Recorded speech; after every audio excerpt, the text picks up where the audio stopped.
हंबरुनी वासराले चाटते जवा गाय, तवा मला तिच्यामध्ये दिसते माझी माय. मंडळी, कवितेच्या ह्या 2 ओळी मला आठवल्या कारण आज आपण तसाच एक खास पदार्थ करणार आहोत. आज आपण करणार आहोत गाईच्या दुधापासून म्हणजे चिकापासून बनवणार आहोत आपण खरवस. आणि हे खरवसाचं चिकाचं दूध मला माझ्या आईने पाठवलंय आणि आवर्जून ही रेसिपी कर असं तिने सांगितलंय. तर तिच्या आग्रहास्तव आपण आज करणार आहोत चिकापासून खरवस. वासरू झाल्यानंतर जे गाईचं पहिलं दूध येतं त्याला चीक म्हणतात. त्या चिकापासून बनवणारा हा पदार्थ जो खरवस आहे तो काही साधारण पदार्थ नाही, तो पोषणाने भरलेला आहे.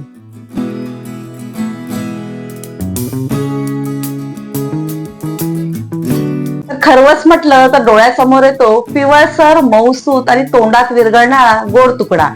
आज आपण बनवणारा 2 प्रकारचे खरवस, एक साखरेतला आणि एक गुळातला. तर त्यासाठी लागणार आपण साहित्य पाहूया. तर हे चिकाचं दूध आहे ते अर्धा लिटर वेगवेगळं मी करून घेतलंय. आणि इथे साखरेचं आपल्याला बनवण्यासाठी जेवढं आपण हे साधं दूध आहे, हे साधं दूध जेवढं घेऊ तेवढीच आपण ही साखर घेतली आहे. आणि इथे त्याच वाटीने जेवढं साधं दूध तेवढ्याच वाटीने आपण हे गुळ घेतलाय. थोडा गुळ जरा वर दिसतोय कारण गुळ जरा जास्त, साखरेपेक्षा जरा गुळ जास्त घ्यावा. आणि ही वेलची आणि हे थोडं केशर घेतलंय. सर्वप्रथम आपण बनवूया साखरेतला खरवस. हे आपलं चिकाचं दूध आहे अर्धा लिटर. त्यात आपण वाटीवर साधं दूध घालूया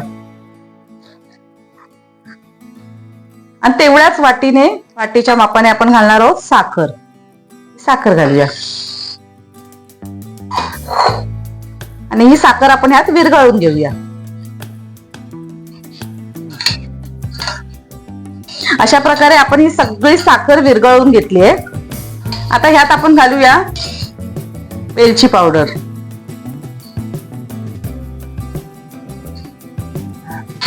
आणि थोडं केशर घालूया. हा खरवस आपण कुकर मध्ये करणार आहोत.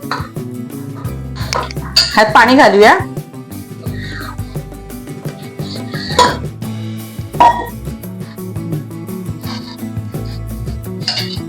हे आपण गाळून घेऊया.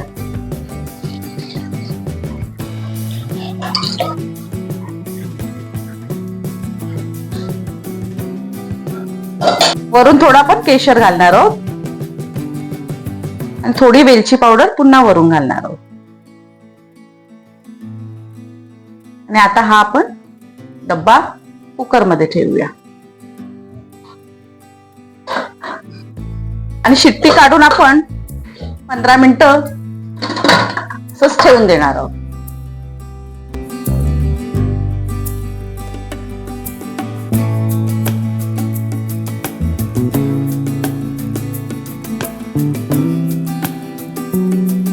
आता बनवूया गुळाचा खरवस.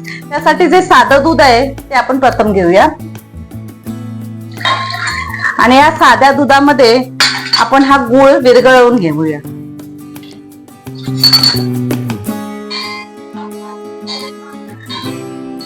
हा गुळ पूर्णपणे विरघळवून घेऊया.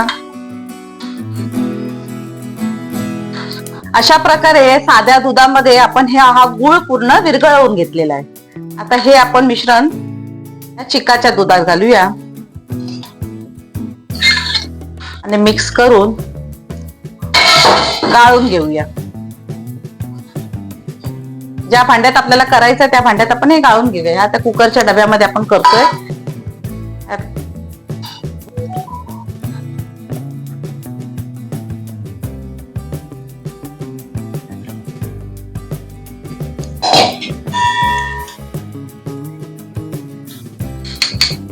आता ह्यात घालूया आपण थोडी वेलची. गुळाला स्वतःचा असा पिवळा रंग असल्यामुळे ह्यात आपण केशर नाही घालणार आहोत. थोडी वेलची पावडर घालून ढवळून घेऊया. आणि हा आता आपण कढईत करणार आहोत त्यामुळे मग कढई ठेवली आहे. त्यात पाणी घालूया. मला दोन्ही प्रकारे दाखवलंय. असं नाही की गुळाचा आहे तर कढईत करा. गुळाचाही आपण कुकर मध्ये केला तरीही चालतो. आणि दोन्ही प्रकारे दाखवलंय, कुकर मधलाही आणि कढई मधलाही. आता ह्यात आपण ही जाळी ठेवूया. हा आपण डब्बा ठेवूया.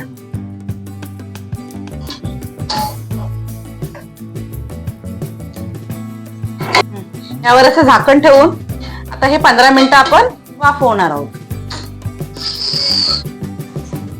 तर ह्या इथे जो साखरेचा आपण ठेवला होता खरवस करायला, त्याला 15 मिनिटं झाले, तर आपण हा गॅस घालूया. लगेच कुकरचं झाकण उघडायचं नाहीये, त्याला आपण थोडं थंड होऊ देऊया.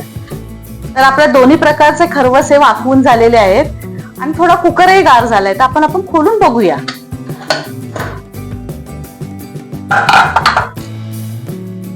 ह्याला आपण बाहेर काढूया.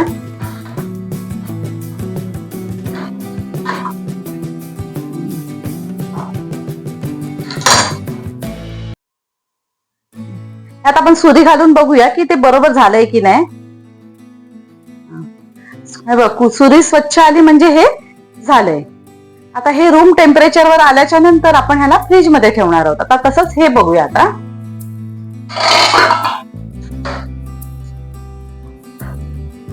हा गुळापासून बनवलेला खरवस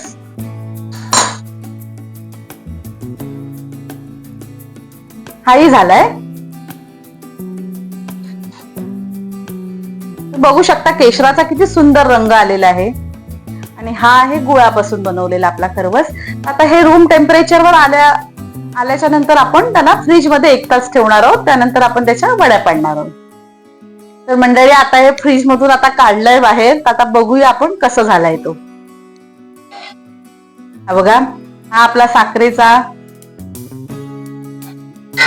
आणि हा आहे गुळाचा. चला आता आपण लवकरात लवकर कट करूया. मुलांना पण घाई लागली आहे, लवकर आम्हाला खायला दे म्हणून. चला आपण बघूया.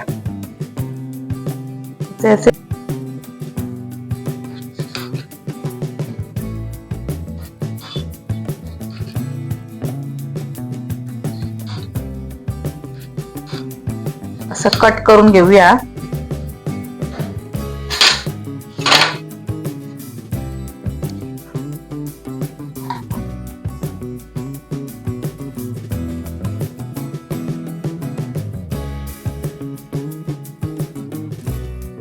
आपला हा खरवस तयार आहे.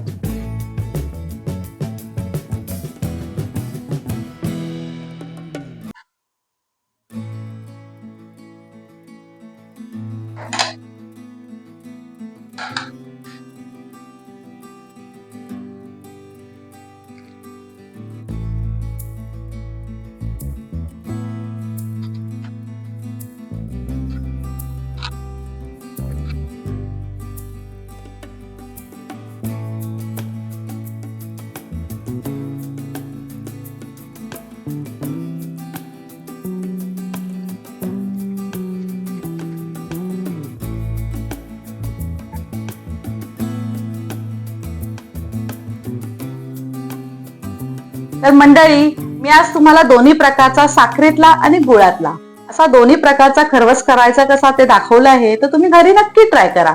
आणि मी दाखवलेली रेसिपी तुम्हाला आवडली असेल तर आपल्या व्हिडिओला लाईक करा, शेअर करा आणि आपल्या चॅनलला सबस्क्राईब करा. थँक्यू.